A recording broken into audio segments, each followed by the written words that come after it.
name is Michael Storms. That's my name before I became Muslim. I was born in Halifax, Nova Scotia, and I'm 27 years old. My name after I became Muslim is Muhammad Islam. My childhood was very difficult. My family, I came from a very violent background. My family are criminals, you could say. Very bad people. So that was my upbringing. Crime and violence, drugs, things like this. I don't know my father. My father left when I was 2. My mother deported him back to the States. And it was me and my 2 sisters with my mother. And then there's my uncles and my cousins, and they're kind of like always living where we were living. And it's a really tight-knit family, right? With relation to bad stuff. I thought the world was a very negative place because of my family, and like you were saying, because of the environment. I didn't see too many positives.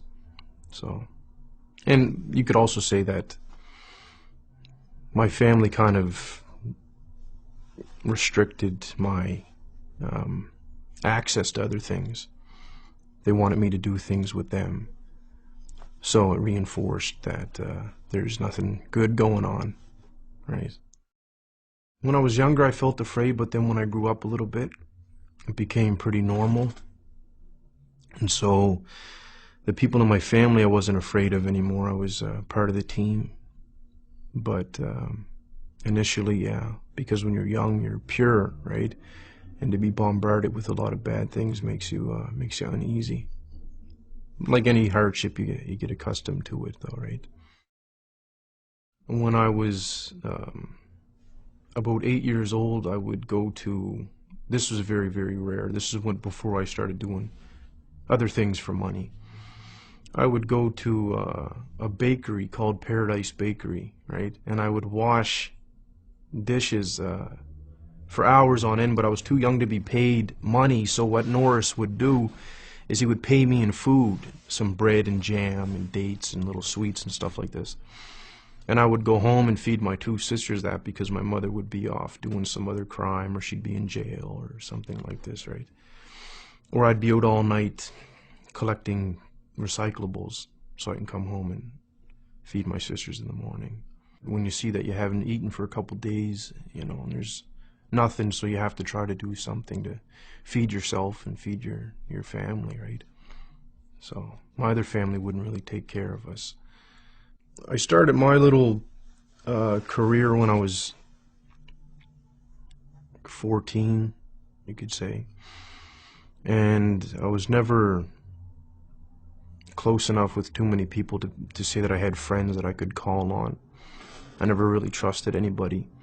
And school wasn't for me. I never finished school. I didn't have time for it. It didn't appeal as much as what I was doing appealed at the time. I would rob, steal a lot of things, and assault people, things like that.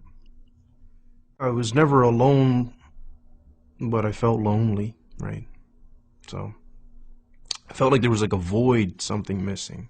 I don't even like recalling the past, but it's okay for the interview, right? So a lot of the crimes that I would do just for the sake of wanting to do it, boredom.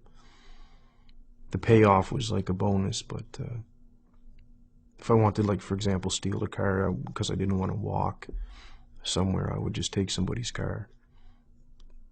When I was young, I lost all concern for people's feelings and whatnot. The way that I grew up, I felt no one's concerned for my feelings. So if I hurt somebody, I don't care about what they think or feel, or, you know, I didn't care at the time at all.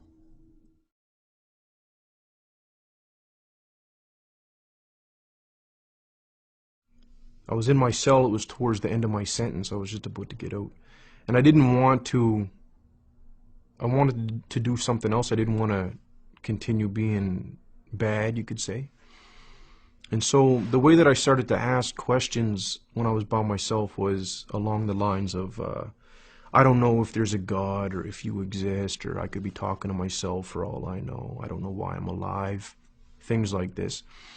But if there's a reason why I'm alive, or if I'm not talking to myself and there is a real creator, as people would call it, can you show me why I'm alive? And then I would just talk and say, for example, I stressed the point that I needed it to be shown to me because I didn't trust anybody, let alone somebody telling me about God, right? I had a brother named Ahmed talk to me about Islam initially, but again, he told me, so I didn't believe him. And he would mention things like heaven and hell, and I didn't believe what he was saying until I had a dream of both the places. And even then I was being resistant. I was like, maybe that was a fluke and this and that, right? I had a dream of the Prophet Muhammad, peace be upon him.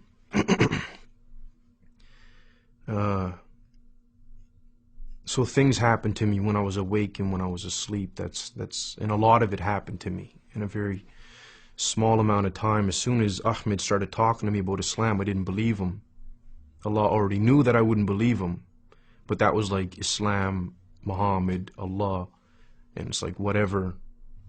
And then these things started happening. And then I recalled what I asked for when I was in jail, for things to happen to me, so I can't deny it, right? It was very, very difficult.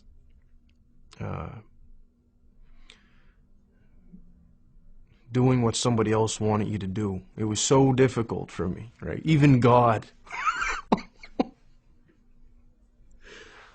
I struggle with it even today. It was very, very, very difficult. And I went into the masjid and I sat down and actually I sat down I was on my knees and just sitting back like people do when they're finished for the prayer.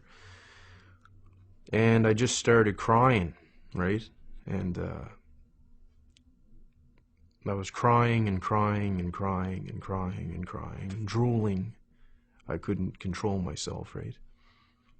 So it was like 20 years of betrayal and stress, and violence and anger and all these things built up, and then it's like Allah allowed me to just get rid of it all. And I cried for a very, very, very, very, very long time, right? And I couldn't move, right? I was just crying. And then I remember saying at the end of it, all right, I'll try to do, what you want me to do.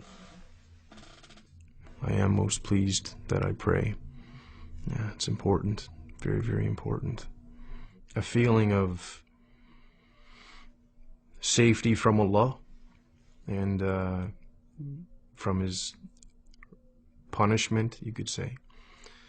That's what I get out of it. Like a calmness and that I'm all right for right now until the next prayer comes in, or until tomorrow. My future, I see it as positive in the dunya